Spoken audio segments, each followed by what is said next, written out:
एक खास जी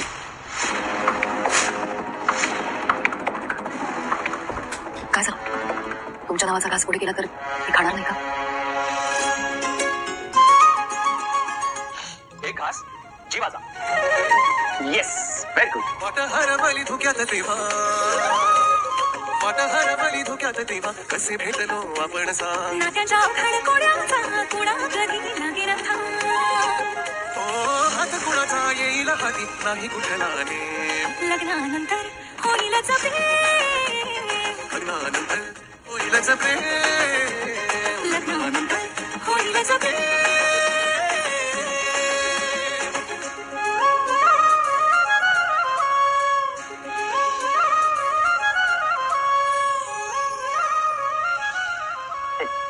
लग्नानंतर होईलच प्रेम मालिकेच्या आजच्या भागामध्ये आपण पाहत आहोत. जीवा नंदिनीसाठी वरण भात घेऊन आलेला असतो. आता अगदी लहान मुलांना जसं भरवावं तसं तो भरवत असतो. आईचा एक घास, बाबांचा एक घास, काव्याचा पारचा आणि त्यानंतर तो म्हणत असतो जीवा. त्यावरच तो जीवाचा चमचा घेतलेला माघारी घेतो. त्यावरच नंदिनी म्हणत असते काय झाले जीवा, तुम्हाला काय वाटलं, तुमच्या नावाचा घास मी खाणार नाहीये का? लगेचच जीवाला आनंद होतो आणि तो तिला त्याचा घास भरवतो. अक्षरशः सगळा वरण भात इथे घास करता करता संपलेला असतो. आता तिच्या ओठाच्या तिथेच इथे एका भाताची शीत चिटकलेली असते. तेव्हाच जीवा म्हणत असतो तुझ्या इथे इथे काहीतरी लागलेलं आहे. तेव्हाच नंदिनीला समजत नाही. ती इकडे तिकडे पाहते. त्यावरच जीवा म्हणत असतो थांब मी काढतो. असं म्हणूनच जीवा नंदिनीच्या ओठाच्या बाजूला भाताची शिते लागलेली असतात ती तो हलक्या हाताने काढतो आणि तेव्हा म्हणत असतो हे बघ हे लागलं होतं. असं म्हणूनच आता भात सर संपलेला आहे, हे घे थोडंसं पाणी पी. आणि त्यावर नंदिनी पाणी पिते. आता नंदिनी पाणी पिल्यानंतर म्हणत असते खरं सांगू का, ह्या सगळ्या गोष्टीत इथे पोटामध्ये एवढा भुकेचा खड्डा पडला होता समजलंच नाही. आता हा वरण भात खाल्ला आणि बघता बघता सगळा वरण भात संपला आणि माझी भूक सुद्धा शांत झाली. त्यावरच आता नंदिनी उठते. तर इकडे जीवाला त्याचे आई बाबा म्हटलेले आठवत असतात. विक्रम म्हटलेले असतात की तुम्ही तुमचा वरण भात शोधा. त्यावरच जीवा म्हणत असतो मला माहिती नाही मी तुझा वरण भात आहे की नाही, पण मला माहितीये की मी तुला कधीच उपाशी झोपू देणार नाही. असं म्हणूनच जीवा त्याच सगळ्या गोष्टीमध्ये हरवलेला असतो. आता इकडे नंदिनी पाणी पिते आणि नंदिनी पाणी पिल्यानंतर तो ती ग्लास ठेवते आणि उठून उभी राहते. तेवढ्यातच जीवा सुद्धा बाजूला उठून उभा राहतो. खरं पाहायला गेलं तर त्याला बऱ्याच वेळापासून इथे नंदिनीशी बऱ्याच गोष्टी बोलायच्या होत्या, पण आतापर्यंत तिचा जो झालेला मनाचा विचार करून किंवा तिची ती अस्वस्थता पाहून तो काही बोलला नव्हता. आता उभा राहतो आणि लगेचच म्हणतो नंदिनी मला खरं तर तुझ्याशी थोडंसं बोलायचं आहे. त्यावरच नंदिनी म्हणते हा बोला ना, काय झालं?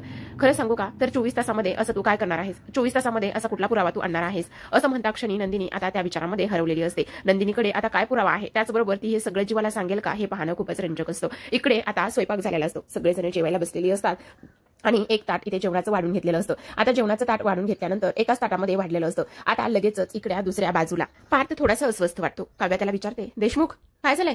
त्यावरच तो म्हणतो आत्ताच माझं आईशी बोलणं झालं. आई थोडीशी अस्वस्थ वाटत होती. कळलं नाही पण नक्कीच घरी काहीतरी प्रॉब्लेम झालाय. घरी काय प्रॉब्लेम झालाय म्हणजे मला नाही समजलं. त्यावरच इकडे असणाऱ्या मावशी म्हणतात ए जरा घरचा प्रॉब्लेम आणि घरची कामं बाजूला ठेवा. आता जेवायला वाढलेलं आहे ना ते गपचूपच जेवा, समजलं? आता तेवढ्यातच जे एकच ताट काव्याने स्वतःसाठी बनवलं होतं देशमुख म्हणजेच पार्थ ते ताट हातामध्ये घेतो. काव्या लगेचच त्याच्या हातातून ते ताट बाजूला करते आणि त्याच्या हातातून ते ताट बाजूला केल्यानंतर आता लगेचच तो म्हणत असतो अहो असं काय करताय, द्या मला. तेव्हा ती म्हणते नाही देशमुख हे ताट मी बनवलेलं आहे. तुम्हाला जेवायचं आहे ना तर तुम्ही तुमचं दुसरं ताट बनवा, हे माझ्यासाठी ताट आहे. त्यावरच तो म्हणतो अहो असं काय करताय, तुम्ही दुसरं बनवा ना, आणि मला खूप भूक लागलेली आहे, द्या इकडे ते ताट. ह्या ताटावरूनच दोघांचे भांडणे लागलेली असतात.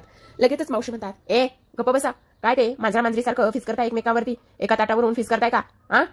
आणि नवीन लग्न झालेलं आहे ना, मला तर असं वाटतंय की आता मंगळसूत्र सुलट झाले, नवकोरं जोडपं आहे, एकाच ताटामध्ये जेवा. आता मावशीच्या तोंडून हे ऐकल्यावर पार्थ खूपच खुश होतो. तो म्हणत असतो काय एकाच ताटामध्ये जेवायचंय? त्यावरच ती म्हणत असते हो मग काय झालं? त्यावर पार्थ म्हणत असतो नाही नाही नाही मी एका ताटामध्ये जेवणार वगैरे नाहीये. त्यावरच त्या मावशी म्हणत असतात गपचूप गपचूप एका ताटामध्ये जेवायचंय. तो म्हणतो नाही नाही मला दुसरं ताट बनवा. त्यावेळेस मावशी म्हणतात आमच्या घरची सगळी भांडी संपलेली आहेत, आमच्याकडे भांडी आता शिल्लकच नाहीत, त्यामुळे गपचूपच एका ताटामध्ये तुम्ही जेवायचं आहे, समजलं? मावशी इकडे एका ताटात जेवायला म्हटल्यामुळे खरं तर पार्थला आनंद झालेला असतो. पण तेव्हा काव्या म्हणत असते नाही नाही आम्ही एका ताटामध्ये नाही जेवू शकत. त्यावरच मावशी म्हणत असतात का नाही जेवू शकत? अगं आताच मंगळसूत्राच्या वाट्या सुलट्या केलेल्या दिसत आहेत, नवकोरं लग्न झालेलं आहे आणि एका ताटामध्ये जेवायचं नाही म्हणजे काय झालं? सगळं सांगितलं आहे माझ्या धन्यानी मला. आता इकडे मावशी म्हणत असतात जेव्हा म्हणते ना गपगुमानं, तेव्हा ती म्हणत असते नाही नाही मला ते जमणार नाहीये, आता जेव्हा म्हणून सांगितलंय तर गपचूपच जेवायचं. आता काव्या लगेचच ताटामध्ये एक भाकरी असते आणि वांग्याची भाजी असते. अर्धी अर्धी भाकरी बनवते बाजूला करते आणि भाजी सुद्धा अर्धी अर्धी करून बाजूला ठेवत असते. आणि लगेचच इकडे मावशी म्हणत असतात काय केलंस ग तू हे? त्यावर काव्या म्हणते हे तुमचं आणि हे माझं. त्यावर मावशी म्हणतात ए संसारात तुझं माझं असं काही नसतं, जे काही आहे ते दोघांचं एकत्र असतं. काय नवरा बायको आहात ना तुम्ही, मग असं वेगळं वेगळं काय करतेस? मला तर खरं सांगू तुम्ही तर नवरा बायको आहात की नाही यावरच संशय येतोय. त्यावरच काव्या म्हणते काय हो तुम्ही आमच्या सतत नवरा बायकोच्या नात्यावर काव्या संशय घेताय? त्यावर पार्थ सुद्धा म्हणत असतो. तेव्हाच इथे त्या म्हणत असतात मग मला तर तसंच वाटतंय. त्यावर काव्या म्हणते हे काय गळ्यामध्ये मंगळसूत्र आहे ना? मग त्यावर मावशी म्हणत असतात पण काय ग कुणाच्या नावाचं मंगळसूत्र तू गळ्यात घालतेस? आता इकडे पार्थ त्यांच्याकडे पाहतच असतो आणि तेव्हा ती म्हणत असते तुम्ही जर नवरा बायको आहात ना तर मग ते सिद्ध करा ना. तेव्हा आता पार्थ म्हणतो सिद्ध काय करायचं. काव्या सुद्धा म्हणते आता कसं सिद्ध करायचं आणि गळ्यात मंगळसूत्र घातलं म्हणजे मी ह्यांची बायको आहे हे तर सिद्ध होतच आहे ना. लगेचच काव्याला भरव म्हटल्यानंतर काव्या अगदीच गळ्यातलं मंगळसूत्र काढून दाखवत असते. ते काही एक चालणार नाहीये. भरव म्हटलं ना तर गपचूपच भरवायचं समजलं. आणि तेव्हा पार्थच्या मनामध्ये तर अगदीच बटरफ्लाय इकडे उडायला लागलेले असतात. त्याला खूप आनंद झालेला असतो. आता इकडे पार्थ म्हणत असतो खरंच मी भरवायला तर तयार आहे माझी काही हरकत नाही. तेव्हा काव्या म्हणते घरी चला देशमुख मग तुम्हाला दाखवते. तेव्हा तो म्हणतो आता गपचूप खा नाही तर मी भरवतोय तर अगदीच नाटकी सर. आता लगेचच आता तो एक भाकरीचा तुकडा मोडतो आणि त्यावर तो काव्याला भरवत असतो. इकडे सगळेजण पाहत आहेत. आता लगेचच काव्या खाते. त्यावर मावशी म्हणतात त्याने भरवले आता चल तू पण भरव बरं. लगेचच आता काव्या पुन्हा भाकरीचा तुकडा मोडते आणि भाकरीचा तुकडा मोडल्यावर लगेचच आता ती सुद्धा त्याला भरवत असते. खरं तर काव्याला हे करायला खूप जिव्हार जात असतं पण आता पर्याय दुसरा शिल्लक राहिलेला नसतो. म्हणूनच आता ती पार्थला लगेचच घास भरवते. आता पार्थला घास भरवल्यावर पार्थ मुद्दामच तिचं बोट दाताखाली पकडत असतो आणि इकडे लगेचच देवळातली घंटा वाजते. इकडे मात्र मावशी म्हणतात घंटा वाजली. तेव्हा इथे पार्थ स्वतःच्या हृदयावर हात ठेवतो आणि म्हणत असतो काय तुम्हाला ऐकायला आले. अहो आज श्रावणी सोमवार आहे 3रा म्हणूनच देवळातली घंटा वाजली बहुतेक आणि तीच मला ऐकायला आलेली आहे. पण प्रेक्षकांनो सगळ्यात महत्त्वाची गोष्ट तर पार्थच्या हृदयाची टुनटुन टुनटुन घंटा वाजलेली असते. पार्थ खरं तर खूपच खुश असतो. तो मनामध्ये म्हणत असतो वा वा वा वा खरंच आज हा श्रावणी सोमवार मला खूपच फावलाय बरं का. देवळात न जाता हे देवाने आज माझ्या मनातलं ऐकलेलं आहे. हे देवा हे महादेवा खरंच अधूनमधून अशीच ही दरड कोसळू दे. मग नंतर सकाव्या आणि माझ्या संसाराचा गाडा अगदीच मी असाच थोडा पुढे थोडा मागे असाच करत राहणार आहे. असं म्हणूनच आता पार्थ इथे खूपच जास्त खुश झालेला असतो. त्याचा हा आनंद सगळेजण पाहत असतात. काव्या तर त्याच्याकडे पाहतच असते. आता इकडे एक घास तर भरवलेला असतो पण लगेचच काव्या म्हणत असते देशमुख जेव्हा आता तेव्हा तो तिच्याकडे तोंड आ करून म्हणत असतो आ. त्यावर लगेचच काव्या दुसरा घास भरवते. आता पुन्हा एकदा पार्थ मावशीकडे आणि त्या काकांकडे पाहतो आणि म्हणतो आता मी भरवायचं आहे ना. तेव्हा ते म्हणत हा भरवा भरवा. लगेचच आता मुद्दामूनच पार्थ हा काव्याला दुसरा घास भरवतो. एकमेकांना घास भरवतच इथे हे सगळं काही साजरं होत असतं. तर आता इकडे दुसऱ्या बाजूला हे सगळं काही विचारल्यावर जीवा म्हणत असतो सांग ना नंदिनी 24 तासाचा वेळ तू घेतलेला आहेस. ह्या 24 तासामध्ये असं तू काय करणार आहेस की ह्या 24 तासामध्ये तुला असा कुठला पुरावा मिळणार आहे की तू इथे वसवत्याला खोटं किंवा त्यांनी हे सगळं काही केलेलं आहे हे सिद्ध करशील. त्यावर नंदिनी म्हणत असते ते काय करायचंय आणि काय नाही हे मी पाहिल ना. जीवा म्हणत असतो पण नंदिनी मला तुझी मदत करायची आहे प्लीज तू असं नाही म्हणू नकोस ना. त्यावरच मला तुझी मदत करू दे ना प्लीज. त्यावरच नंदिनी म्हणते नाही जीवा ही लढाई माझ्या एकटीची आहे त्यामुळे प्लीज मला कोणाचीच कसलीच मदत नकोय. तुम्ही पाहिलं ना आता बाबा माझ्यावर कसे चिडलेले आहेत त्यामुळे ही लढाई मला माझी लढू द्यात आणि प्लीज तुम्ही ह्या सगळ्या गोष्टीमध्ये नका पडू असं नंदिनी म्हणत असते. पण जीवा म्हणतो नाही नंदिनी मला तुझी मदत करायची आहे का तू असं करतेस. त्यावरच नंदिनी म्हणते तुम्ही बघितलं ना बाबा किती चिडले आणि त्यावर तो म्हणत असतो असू दे ते माझे बाबा आहेत. त्यावर नंदिनी म्हणते नाही नको माझ्यामुळे उगाच तुम्हाला पुन्हा आणखी कोणी बोललेलं हे मला चालणार नाही. त्याचबरोबर सगळ्यात महत्त्वाची गोष्ट म्हणजे की तुम्ही तर खरं सगळ्यांसमोर मला खूप सपोर्ट केलाय त्यासाठी सगळ्या गोष्टीसाठी थँक्यू. पण आता जे करायचं आहे ते मी एकटीच करणार आहे आणि ही नंदिनीची एकटीची लढाई आहे. आता जे काही होईल ते ज्या पद्धतीने होईल सगळं मी पाहून घेईल असंच तिने जीवाला स्पष्टपणे बजावलेलं असतं. तर इकडे दुसऱ्या बाजूला रम्या म्हणत असते की आता ह्या नंदिनीने 24 तासाचा वेळ घेतलाय. ह्या 24 तासामध्ये ती अशी काय दिवे लावणार आहे. ह्या 24 तासामध्ये ती असं कुठली गोष्ट करणार आहे. मला तर नाही वाटत की ती काही करू शकेल म्हणून. ह्या 24 तासातले तर 4 तास असेच उलटून गेलेले आहेत. पण आई तू एक खेळी मात्र भारी खेळलेली आहेस. त्यावरच वसू म्हणत असते हो ग तिच्या एक पाऊल पुढे तर राहावंच लागणार आहे. तिच्या एक पाऊल पुढे राहिलं तरच मग सगळ्या गोष्टी व्यवस्थित होतील. आता बघ ना मूर्ख मुलगी आहे तिला काय वाटलं माझ्या मोबाईलमध्ये दीपकचा नंबर पाहिला आणि मी तो तसाच ठेवेल का. मी सुद्धा तिला दीपकचा नंबर पाहू दिला ना आणि त्यानंतर तो नंबर सुद्धा मुद्दामूनच मी नंतर डिलीट केला. ह्या साध्या गोष्टी तिला इथे समजणार नाहीयेत का बावळट कुठची. आणि आता सुद्धा मला तेच करायचं आहे एक पाऊल तिच्या पुढे जायचं आहे. त्यावरच रम्या म्हणत असते पण आई मला एक गोष्ट कळत नाही ती असं काय करणार आहे की ह्या 24 तासामध्ये तिने जो वेळ घेतलाय त्या 24 तासामध्ये ती असं काय शोधून आणणार आहे. ह्या सगळ्या गोष्टी आता इथे रम्या विचारत असते. चांगलंच माहिती आहे ती काय करणार आहे आणि काय नाही तर. आणि बघ तिच्या रडण्याची वेळ येणारच आहे. ह्या 24 तासामधले 4 तास संपले नाही तर हे 24 तास सुद्धा असे संपून जाणार आहेत. आणि उद्या मला नाही तर ह्या नंदिनीला घर सोडून जावं लागणार आहे. उद्या बघच मी काय करते आणि कशा पद्धतीने मी चाल माझी खेळते रम्या. उद्या तर अशी चाल खेळणार आहे ना तिला तर समजणार सुद्धा नाही की वसवत्या काय चीज आहे आणि वसवत्याने काय केलं आहे. या सगळ्या गोष्टी वसवत्या आता इथे रम्याला सांगत असते. तर इकडे दुसऱ्या बाजूला जो पार्थ आहे पार्थ हा बाहेर अंगणामध्ये फेऱ्या मारत असतो. तो थोडासा डिस्टर्ब असतो कारण घरी फोन झालेला असतो आणि घरी फोन झाल्यानंतर तो विचार करतो घरी सगळं काही व्यवस्थित तर असेल ना काही प्रॉब्लेम तर झालेला नसेल ना. त्याचबरोबर आईचा फोन आला होता तेव्हा आई थोडीशी डिस्टर्ब होती पण कळत नाही नेमकं काय झालेलं असेल. नाही काही जरी झालं तरी सुद्धा सकाळी आता लवकरच निघावं लागेल म्हणजे घरी काही प्रॉब्लेम असायला नको. तेवढ्यातच तिथे काका आलेले असतात आणि ते म्हणत असतात झालं एवढा कसला विचार करतोय काही नाही घरचा विचार करतोय. घरी सगळं ठीक असेल ना घरचं वातावरण डिस्टर्ब झालं नसेल ना घरी काहीतरी प्रॉब्लेम आहे. त्यावरच आता ते म्हणत असतात अच्छा तुझी कारभारी इथे तुझ्या सोबत असताना तू घरचा विचार करतोयस म्हणजे हे सगळं अखरीतच आहे. त्यावर पार्थ म्हणतो अखरीत म्हणजे अरे अखरीत म्हणजे नवं. त्यावर पार्थ म्हणत असतो हो हे बरं आहे मी त्यांच्यासोबत आहे. जर मी त्यांच्यासोबत नसतो आणि दरड कोसळली असते आणि त्या जर इथे अडकून पडल्या असतात, मी जर घरी असतो ना, तर अख्खी रात्र माझं डोकं खाल्लं असतं बघा. त्यावरच काका म्हणत असतात, अहो ह्या बायका असतातच अशा, आमची कारभारी पण नाही का, लय डोके खाती. मी पण काय करतो, दिवसभर काम करतो, ही बाई किरकिर करते ना म्हणून मस्त पत्त्यांचा डाव मारतो. मी काय असं तसं नाहीये. पण एक गोष्ट सांगू का, खरी खरी माझ्या आयुष्यातली. त्यावर पार्थ म्हणत असतो, काय काय सांगा ना. त्यावरच काका म्हणतात, खरं तर मी बेवडा, खूप दारू प्यायचो, असा झुलत झुलत झुलत झुलत घरी यायचो, खूप दारू प्यायचो, दिवसभर काम करायचो आणि दारू प्यायचो. मग त्यावर पार्थ म्हणत असतो, अच्छा मग एवढी तुमची बायको आगाऊ असताना सुद्धा तुम्ही दारू प्यायचात आणि एवढं सगळं सहन व्हायचं. त्यावरच ते म्हणत असतात, अरे गंमत तर पुढे आहे खरी. तेव्हा ते सांगायला लागतात.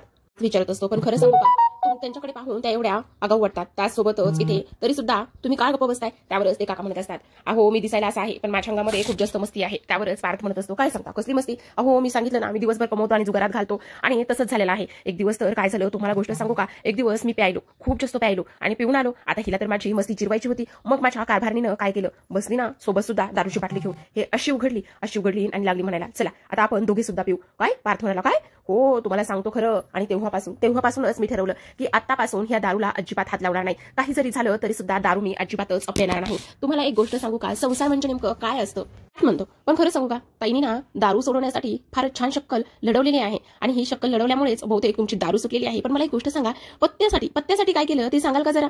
हो ते तर सांगतोच ना, तुम्हाला सांगू, दारू पिऊन यायचं चुलत, आता दारू तर सुटली, कारण ही बाई माझ्यासमोरच दारूची बाटली घेऊन बसल्यावर दारू तर सुटणारच ना. कारण मला सांगा, कुठला नवरा त्याची बायकोसमोर दारू पिऊन दारूची बाटली घेऊन बसल्यावर शांत बसेल किंवा दारू सुटणार नाही. तुम्हाला कुठं नाही सांगत आहे. एक दिवस तर मला ती लाटण्याने मारायची, त्यावर पार्थ म्हणायचा, खरंच काय सांगताय हो. आणि नंतर मग अशी प्रेमाने यायची आणि गालावर हात फिरवायची. पत्त्याची गोष्ट सांगू, मग आता माझी दारू तर सुटली होती पण पत्ते घेऊन बसलो आणि मग तिला म्हटलं, चल तुला पण पत्ते शिकवतो. आता पत्ते शिकली ती, पण माझे पत्ते तर काही सुटले नाही ना. आता मी पत्ते तेवढा खेळतो पण बऱ्याच गोष्टी आता इथे सुटलेल्या आहेत. त्यावर पार्थ हसत असतो, म्हणत असतो, बापरे तुम्ही तर कमालच आहात की, खरंच तुमची जोडी तर कमालच आहे. त्यावर ते काका म्हणतात, नाही आमची जोडी कमाल नाहीये, जोडी कमाल तर तुमची आहे. काय भांडत होतात तुम्ही, वा वा वा वा. त्यावरच पार्थ म्हणत असतो, भांडत होतात म्हणजे हो, कारण त्या तुमच्या भांडणातून तुमचं प्रेम हे दिसत होतं आम्हाला.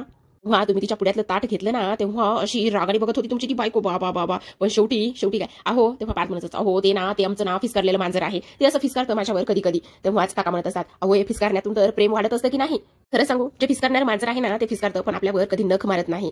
नंतर काय करतं, जवळ घेतं आणि गोंजारतं. संसाराचं सुद्धा असंच असतं हो, थोडंसं रागवणारं, फुगणारं, रुसणारं, हसणारं, छळणारं, हे सगळं असंच असतं. आता मला सांगा, जेवणाचं ताट नाही का, जेवणाच्या ताटामध्ये वेगवेगळ्या चवीचे पदार्थ असतात आणि ते सुद्धा आपण आंबट गोड तिखट गोड मानूनच खातो. पोटामध्ये ते गेले तरी सुद्धा काही वाईट परिणाम होतात का. त्यावरच आता पार्थ म्हणत असतो, पण मला एक गोष्ट सांगा, जर ते जेवणाचं ताट समोरच्या व्यक्तीला नकोच असेल तर आता इकडे दुसऱ्या बाजूला दुसऱ्या दिवशी सकाळी वसवत त्या देवासमोर येऊन उभी राहिलेली असते आणि नंदिनीने 24 तासाची जी मुदत घेतलेली असते ते सगळं आठवत असतं. हातामध्ये राखी असते, गणपती बाप्पासमोर येऊन उभी राहते. तेवढ्यातच विक्रम येतात आणि विक्रम तिथे आल्यानंतर देवाला प्रार्थना करतात आणि हात जोडून नमस्कार करतात आणि वसूला म्हणत असतात, अगं ताई काय झालंय तुझ्या डोळ्यामध्ये अश्रू का. आजचा दिवस किती आनंदाचा आहे, आजचा दिवस रडण्याचा नाही, आजचा दिवस भाऊ बहिणीचा आहे. तुम्हाला राखी बांधणार नाहीस हे बघ, मी कधी सकाळपासून सजून बसलेलो आहे, मग कधी राखी बांधणार आहेस. तेव्हा आज इथे ती म्हणत असते, हे काय मी सुद्धा तुझ्याकरिता राखी घेऊनच इथे उभी राहिलेली आहे.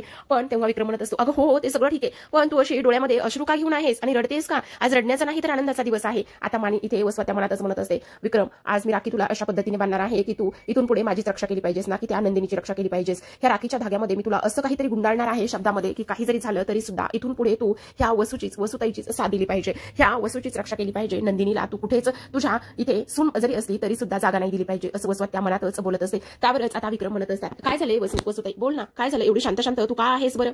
हा राखीचा धागा बांधण्यासाठी हात पुढे केलाच नाहीस तर आता प्रेक्षकांनो आजच्या भागामध्ये एवढंच. उद्याचा भाग खूपच कमाल आणि इंटरेस्टिंग असा होत असतो, कारण आता दुसऱ्या दिवशी सकाळी काव्या आणि त्यासोबत पार्थ हे निघालेले असतात. काव्या आणि पार्थ निघाल्यानंतर आता मंगलमावशी म्हणत असतात, हा अशी कशी येतेस, तू तर सवाशीण आहेस ना, मग तुझ्यासाठी हळदी कुंकवाचा मान हा झालाच पाहिजे, तुला हळदी कुंकू हे लावलं गेलंच पाहिजे ना, असंच आता मावशी म्हणत असतात. आणि लवकर परत या, त्याचसोबत संसारामध्ये असंच हे जे तुमचं अंबट गोड नातं आहे ते असंच फुलू द्या. असंच आता इथे मावशी त्यांना भरभरून आशीर्वाद इथे देत असतात. तर इकडे दुसऱ्या बाजूला जण डायनिंग टेबलवर बसलेले असतात आणि तेव्हाच आता इथे रम्या आलेली असते. रम्या नंदिनीला म्हणत असते, काय ग नंदिनी, तुझ्या लक्षात आहे ना, फक्त 12 तास उरलेले आहेत.